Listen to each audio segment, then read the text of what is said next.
Oh, hello there. Welcome back to my channel. In this video, I talk about this guy, Skadoosh, the Kastle Drum by Bastl Instruments. Very cool little device. It's a drum synth, generative groovebox, all in a tiny, very tiny little package. Portable, it's battery operated, although you can also plug it in. It's pretty affordable. It's not new, it's from 2016, but I wanted to try it for myself and see if it's still, viable and worthwhile, worth your time and money in 2024. So stay tuned for my final thoughts at the end of this video and pros and cons. In the meantime, I will present kind of an overview of the physical makeup, the UI, and then I will demonstrate some of the basic functionalities of the device and some basic and maybe some more advanced patching techniques because, yeah, it's modular. I don't know if I mentioned that. So you get to patch stuff with cables and stuff. It's really cool. Tiny little cables, but still. All right. So without further ado, let's dive in. Okay, so here it is, the Drum Kastle by Bastl. It is very tiny. To give you a reference, here it is next to a 1/4-inch jack, so you can see pretty small indeed. It is, in this case, in my case here, powered by 3 AA batteries. It can also be powered by the micro USB port here.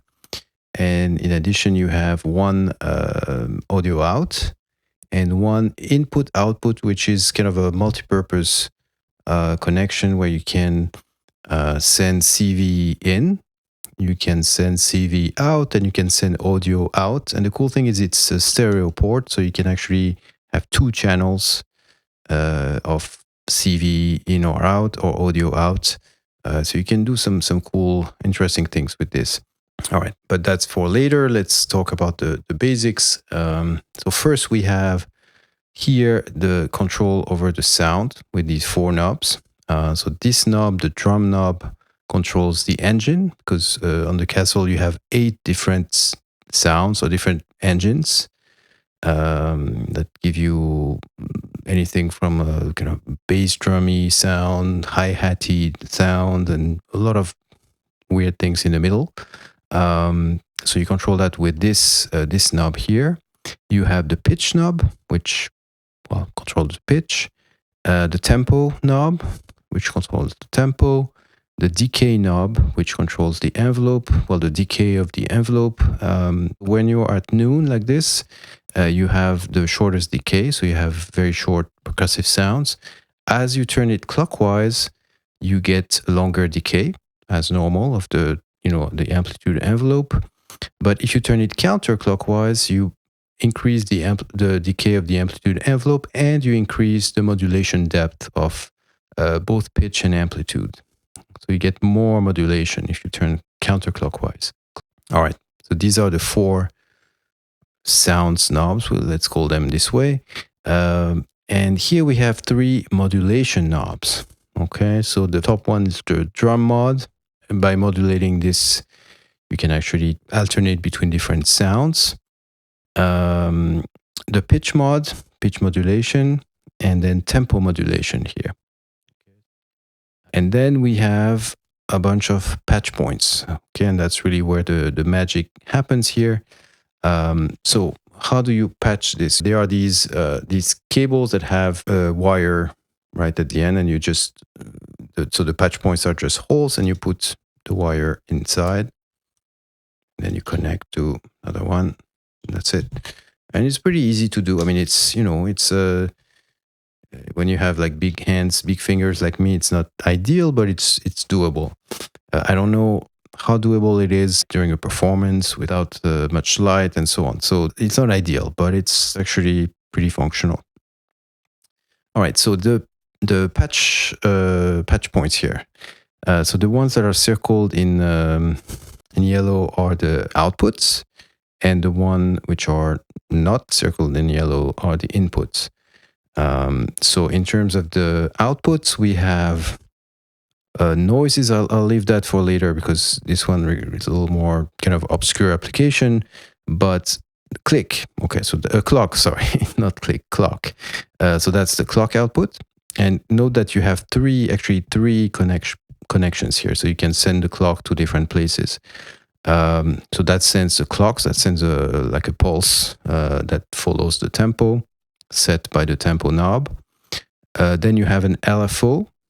So again, three possible connections from the LFO. The LFO is a triangle wave that follows also the same tempo set by the tempo knob. In general, clock and LFO follow the same tempo, but the clock is a pulse. The LFO is a triangle. And then you have the pattern output, which will send a rhythmic pattern, generally 16 steps, can be 8 steps. And it can be repetitive, it can be constantly evolving, or it can be slowly evolving. So it has actually a lot of possibilities. It's a little bit like works a little bit like a Turing machine, meaning that you have a lot of control between completely random and completely repetitive and everything in between. It's pretty amazing what they did, given the small size, the relatively cheap price. Yeah, I'm pretty amazed by the depth of this pattern generator. Okay. So there is also the drum output. So the drum output just has two output that output the sound of the drum. So that's, for example, if you wanted to send the sound out to the input output, you can patch it this way. And finally, the plus and minus here. So this is a little more complicated. I'll talk about it later, but they definitely have an interesting role to play. All right, then we have the inputs or modulation destination, I guess. So decay has 3 of them, right? So you can modulate the decay. Tempo modulation has 3 of them. These 3 follow the arrow. Pitch modulation, and these 3 are for drum modulation, right? Modulation of the sound, the drum engine. And finally, we have 2 trigger in. So this is to send a trigger. There is a clock in. So that's you basically reset the clock, or you can also use that if you use the input to send CV from outside, like a clock signal from another device. You catch it here, and you can route it to the clock in and synchronize your Kastle drum with another device. Finally, there is the feed. So the feed it's very to me that's one of the most interesting aspects of this device. So it controls the way the pattern works. Okay, so and you control it by using the plus and minus. So if the pattern is not plugged to anything, it will generate a 16 step pattern that will repeat itself. But if you plug the plus to the feed, then the pattern will start constantly evolving. If you plug the minus to the feed, on the other hand, the pattern will become an 8-step pattern. And what's interesting is anytime you unplug and replug the minus to the feed, you generate another 8-step pattern, or rather you take another different subset of the 16-step pattern, right? So you can do some interesting stuff just by plugging in and out. One more thing that you can do is you can actually plug in the pattern into the feed, and then you end up with a 16-step pattern that will slowly evolve, because some step will change only when the pattern sends a high voltage. So a few steps will be changed every time, and so after a while the pattern will be completely changed, but it will take a while. So it's really like I might have said that already, but like a Turing machine, right? Really nice amount of control between complete randomness and complete rigidity, and also what lies in between. So that's really, really cool, I think. All right. that's it. So now let's listen to how this thing sounds. So first, I'm going to turn it on. It's on battery, so here we go. All right, so to get a sound, the easiest way is just to to patch the clock into the trigger in. Here we go.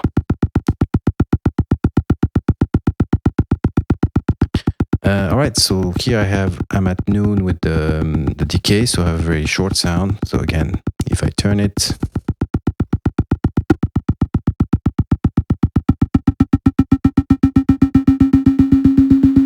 this way, I get a shorter decay. If I turn it counterclockwise, I'll start to have more modulation as well.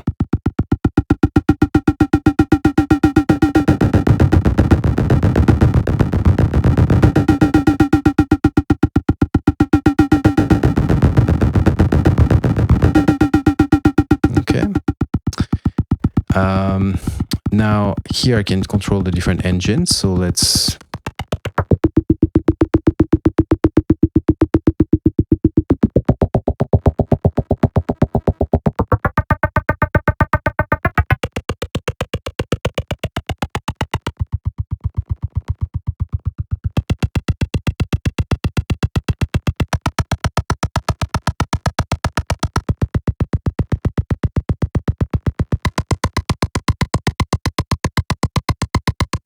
that's it, yeah.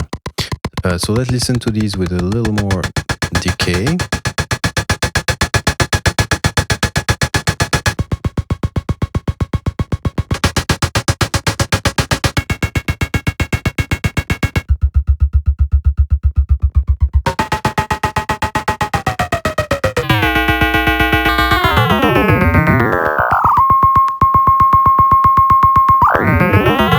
Okay, it looks like at least these two seem to be kind of morphing into one another. It's not like a sharp change. It's interesting. Okay, and these would of course sound different also with a different pitch, right? So with low pitch, you have almost kind of like a bass drum type of sound.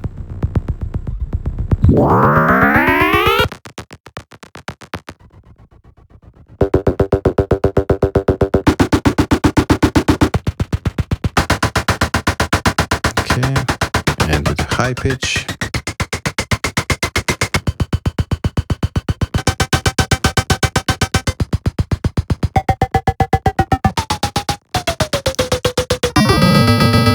Okay.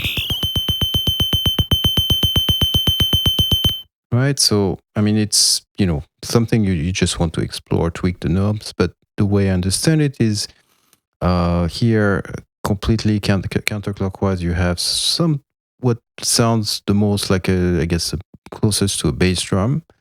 Then maybe here you have some more like toms, some more tonal sounds. You can even create some melodies actually. And as you turn clockwise, you get to the more snare drummy, hi-hatty, kind of noisy sounds. That at least that's kind of my experience with the device. But again, these sounds can be widely different depending on the other settings. So, all right. So let's put back the trigger in. Okay. Now what we can do, we can modulate the drum mod, right? So this way we can create more than one sound. So let's modulate it first with the clock. And the clock sends a pulse wave, right? So that means it should give us two different sounds. One when it's low, one when it's high. Let's see. So here we go. So I'm plugging the clock into the drum modulation. And by the way, something I forgot to mention, these knobs serve as attenuator for the modulation. So when they're all the way counterclockwise, there is no modulation, and then you open it. Okay, so here nothing happening because I'm already all the way up with the drum mod, and this modulation is unipolar, so it will add to whatever level you are at. So on the other hand, if I go here, let's make. Okay, why not this one?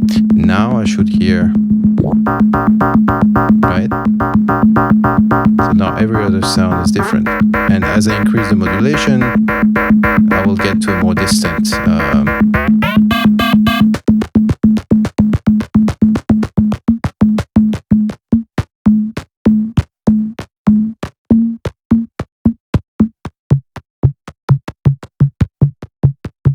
Okay, here we have a basic beat.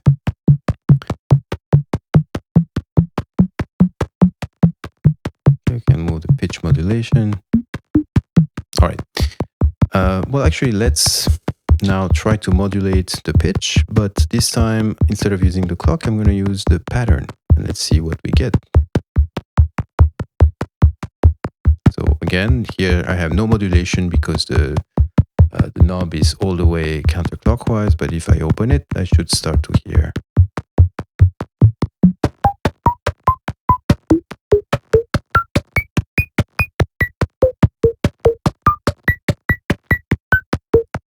Okay, so here we're starting to have something a little more varied.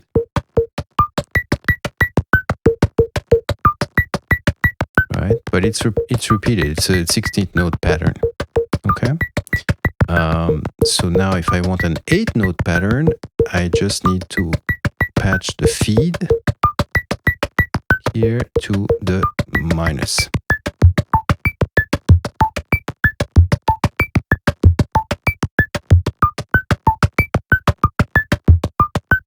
Okay, unplug it, go back to 16, and then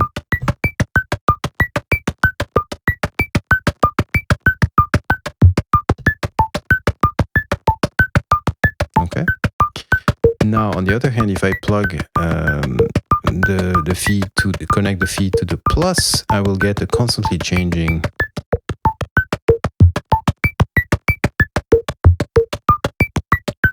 Okay, so now I have a pattern that's constantly evolving.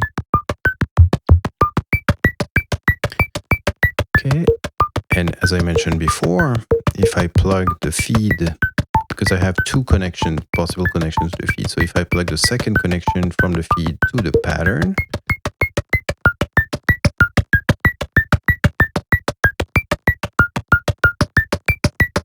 I should have a pattern that is slowly evolving, so that not every step is changing every time. A few steps are changing every run through, but then after a while, yeah. Okay, so let's take it a step back and try a few other things. So one thing that I've been experimenting with, and I think is pretty cool, is the tempo mod to create swing. So let's start with a very basic pulse. So I'm patching in the clock into the trigger. Hello? Oh, okay, here we go. Okay, let's do like a kind of hi-hat pattern.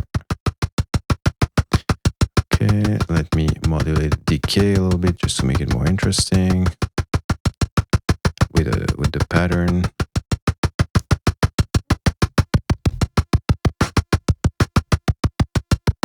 Okay. All right, so now let's try to create some swing. So the way you do that is you patch the clock into it to modulate itself. So you patch the clock into the tempo modulation.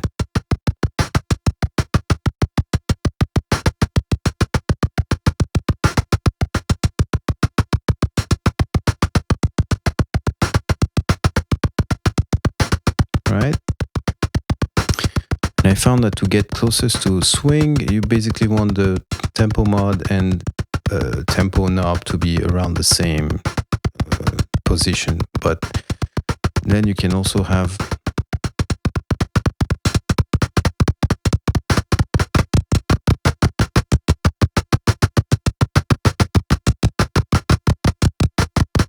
a lot of different kind of grooves.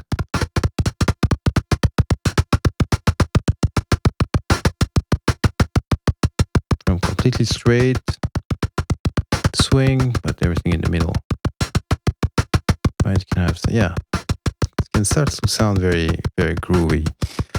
And then you can do some more adventurous thing with the tempo mod. Let's try, I don't know if I've ever tried that. Let's try to plug in the pattern into the tempo mod. Okay, I think with a low kind of a small amount of modulation, you get some interesting. You still get sort of like a constant tempo, but you have subtle adjustment to the groove, right? Yeah. So anyway, few other kind of basic features. So you can trigger using the triggering, but you can also trigger using the drum mod.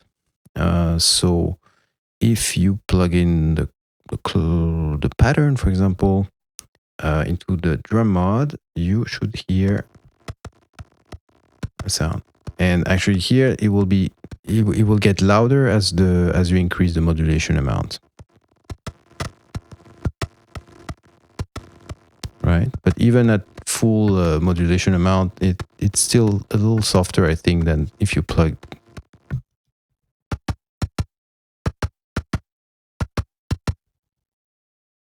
Yeah, in the triggering. But it's also different. The trigger and the modulation, they have two different ways to interpret signals to create triggers.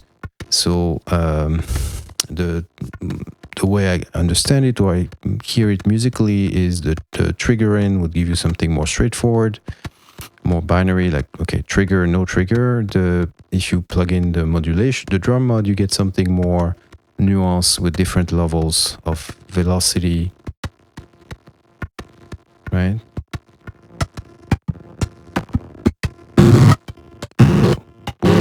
What the hell?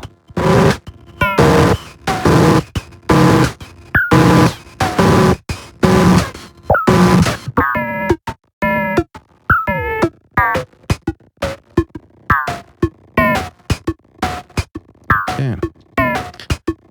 Let's see if I also plug the clock to the trigger.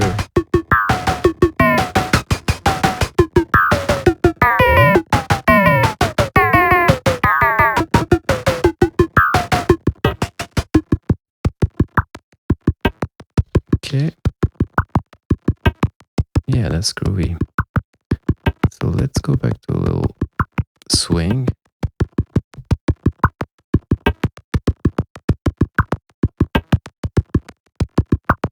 Okay. And now let's have the pattern vary, but maybe not too much. Just let's plug the feed into the pattern.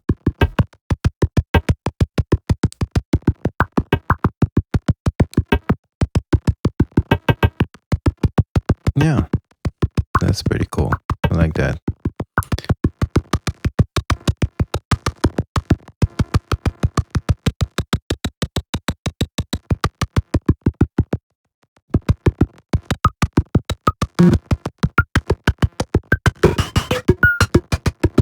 Okay, let's modulate the pitch a little bit. With pattern, I have one more.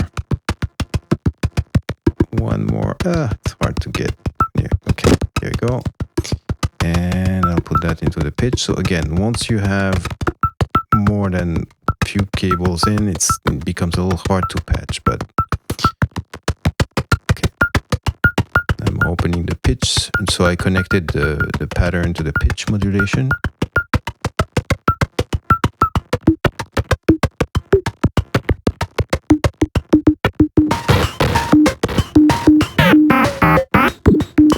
Thing is,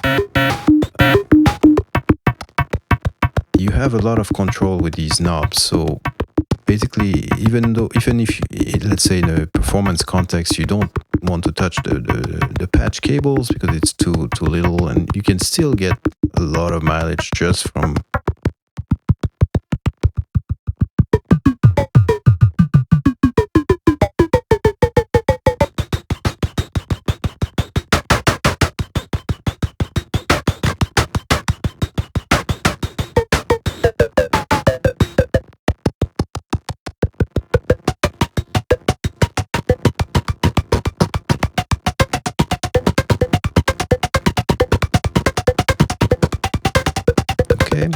By the way, the tempo, if you go all the way, you get into audio range, so you can get some interesting, well, maybe not completely, but almost audio range, right? And then you can get some interesting stuff happening also if you go very slow.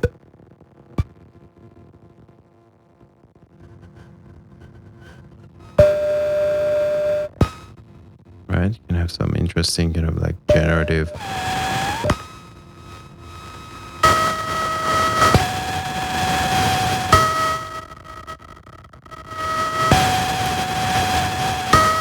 Right? So imagine this with a lot of reverb, delay, and actually let me, in this case, use a completely random pattern. So I'm connecting the pattern to the plus.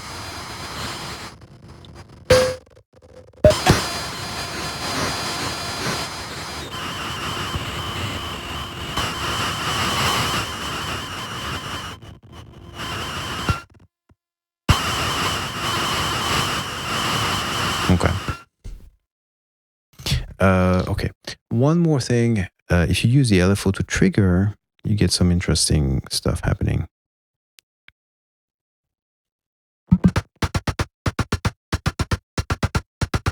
Right? You get basically some rhythmic pattern.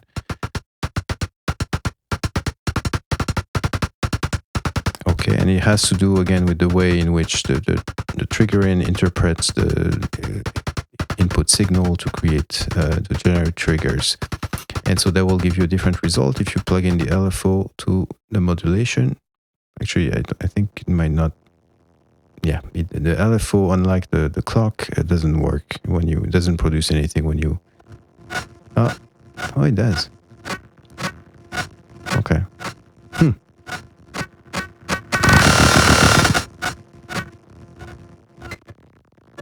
Interesting. Oh. Okay. Well, you see, you always discover something.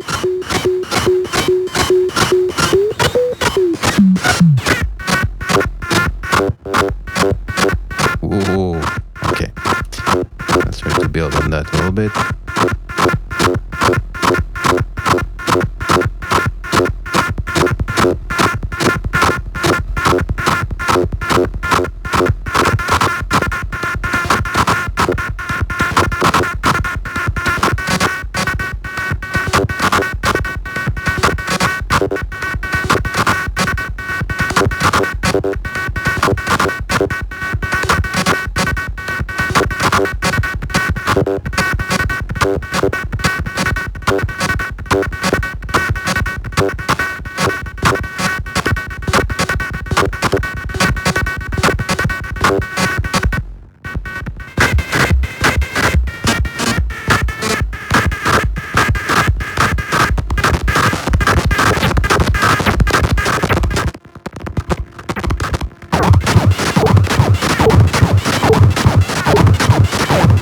As soon as you get the decay on the counterclockwise side, you get some more crazy stuff happening.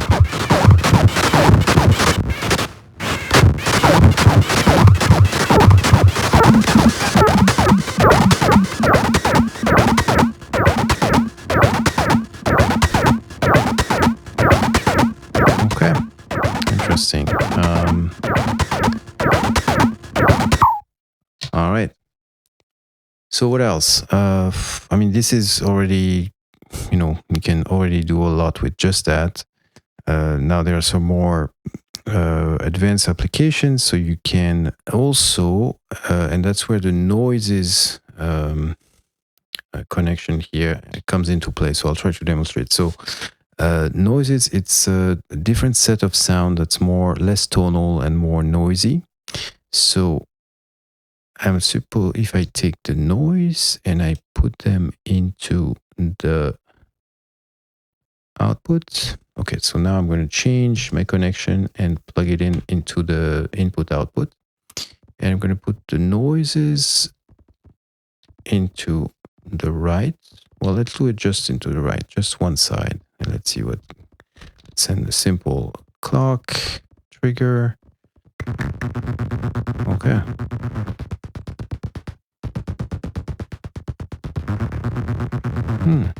Okay. All right, let me send the noise other to the left as well.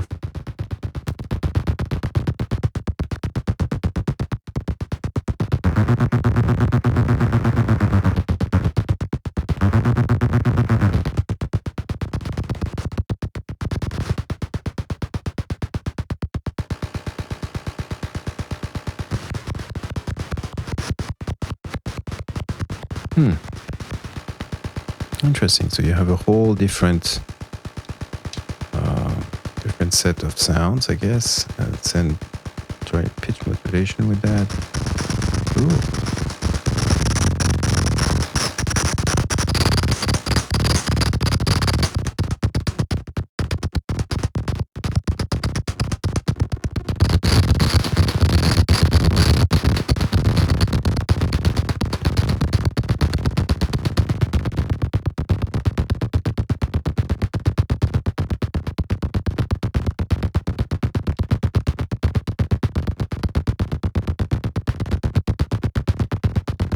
Add a little drum modulation of drum engine.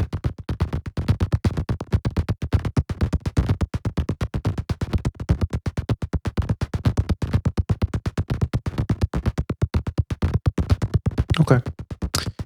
All right, so we can do this, but you can also take the noise output for, let's say, the right side, and the drum output, which is the output of the regular drum engines, into the left, and now we should get some cool stereo effect with two different sound, one on the left, one on the right. Let's try with the pattern.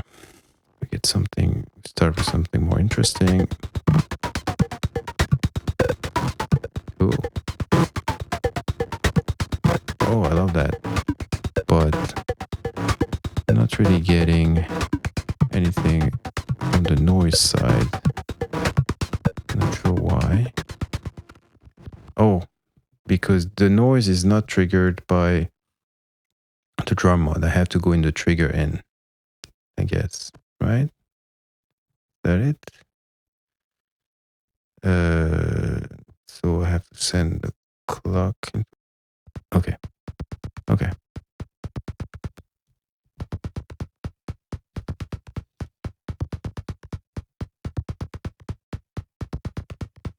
But here, for some reason, I still have some sort of pattern. Whereas with the clock in, I would have expected something more straightforward. But okay, cool. All right, so now I have the noises plugged in the right and the right channel, and let's plug in the drums in the left channel and see what happens. Okay, yeah, we get a cool stereo effect.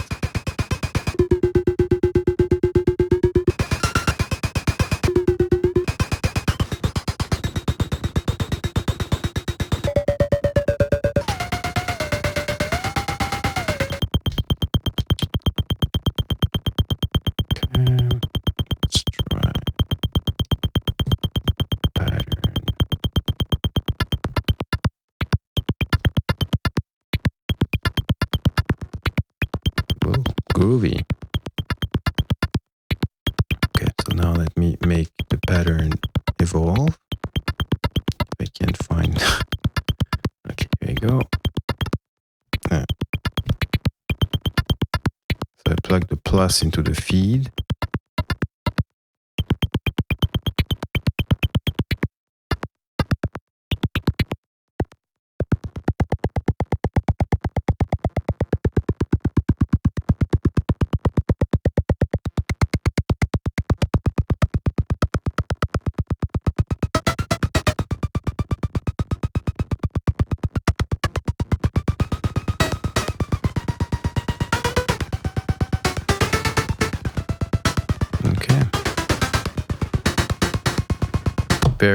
Very cool indeed.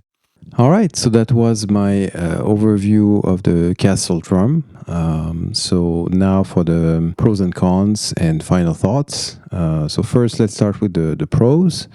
Well, first, you probably got that from my from what came before, but I really like the kind of generative sequencing capabilities of the device. The fact that you can really control the randomness, create repetitive patterns or patterns that change over time, or patterns that change just really constantly. So I really like that. The second thing is the fact that it's very performance friendly, in the sense that with these knobs, the decay, pitch, the drum knob, you can really go a long way, and the modulation knobs, you can really go a long way without having to touch the little cables. You can really do a lot of different, get a lot of different sounds from that. It's really cool for performing live. I like the input-output I/O options. The fact that you have this dual, like stereo connection that can serve as an input for CV, or as an output for CV or audio.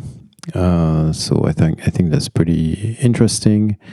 I like the fact that it's modular, that you can creatively patch the device and get a lot of different results, not just the basic, drum machine stuff. I like the price; it's pretty affordable for everything that it does. I think it's a pretty good deal. And finally, I really like the small footprint. Right, the fact that it doesn't take much space, it's portable, you have batteries, you don't need to plug it in. So yeah, these are the pros. The cons, well, the jumper cables, right, these little cables here, yeah, they're kind of they're kind of tiny. They're functional, but I would say I wouldn't imagine myself doing a patch from scratch or making drastic changes in the middle of a live set in a club or something like that. So, that's something to consider. Another con, although it's not really a con for me, you can't really use this as a traditional drum machine. If you just want to make, make beats, and you want to program the exact steps and all that, you're not going to be able to do that with this. You can get somewhat maybe close, but no, it's not. That's not what it's meant to do. And finally, it's kind of a lo-fi device, so it can be a little noisy. I mean, there are some digital artifact sounds that I hear in there that are not always pleasing, but because it's kind of again, it's kind of like this lo-fi weird noise machine. I think it's not really an issue, but it's not really like a clean sounding synth for sure. All right, so that leads me to my final thoughts. Well, it's definitely a thumbs up. Definitely, I think it's still very much worth it in 2024 for all the reasons that I listed in the pros. I still have to explore how it works in terms of connectivity. Maybe if there is interest, let me know. I could do a video on that. I've already managed to sync it with Volca keys. I did some stuff with the Arteria key step. So there are ways to make it work with other machines. So yeah, there's a lot to explore with this little input-output thingy here that I haven't really touched upon in the video. All right, so yeah, very, very happy with this guy, and yeah, I hope some of you, if you have it or if you can get it, you have fun, and if you find something interesting, don't hesitate to share in the comments. I will be happy to read about it. Yeah, don't forget to like, subscribe, comments, all that stuff, that really supports me and the channel and keeps me going. All right, take care.